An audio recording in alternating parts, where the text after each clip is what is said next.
Hey guys, welcome back to Linda's Kitchen. Today I'm going to show you how to rehydrate cabbage. I'm going to show you what it looks like. I'm going to fix it for you and I'm going to tell you how you can use it. So stick around. Angie, this one's for you. Alright, the first thing I'm going to do is I'm going to turn my stove on a pretty high setting. I got it on number 7. I'm going to add a cup of water to my pan. Then I'm going to add about a half a cup of dehydrated cabbage. I'm going to get a little bit of salt, a little bit of pepper, some minced onions,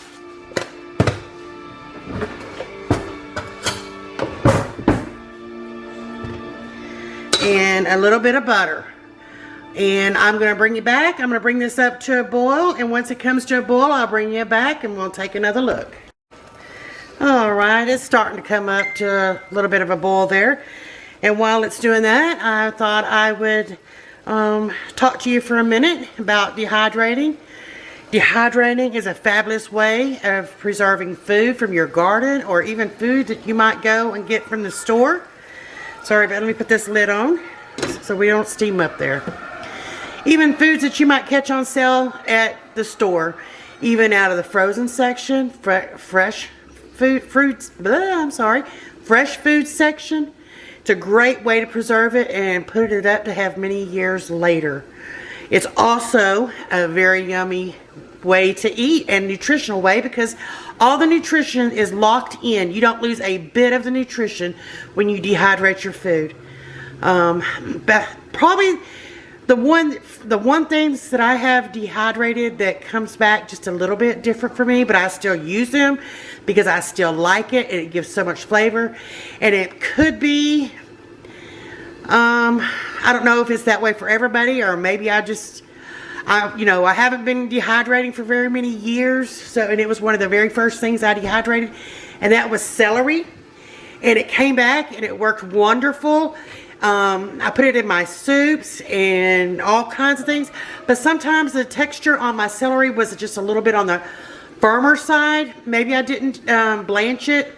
I can't remember that far back, but I still use all my stuff. I love them. Some things you have to blanch prior to dehydrating, but if you buy it frozen, it's already been blanched. But it the food comes back beautifully. I have a video where I took and I made a dinner out of, except for the meat, everything was from dehydrated food. I'm going to leave the link to that video down in the description of this video. I urge you to take a look and maybe reconsider. It's nice to have mushrooms readily for you anytime you have a recipe that calls for mushrooms. Bell peppers, same thing. You got to run around and chop them.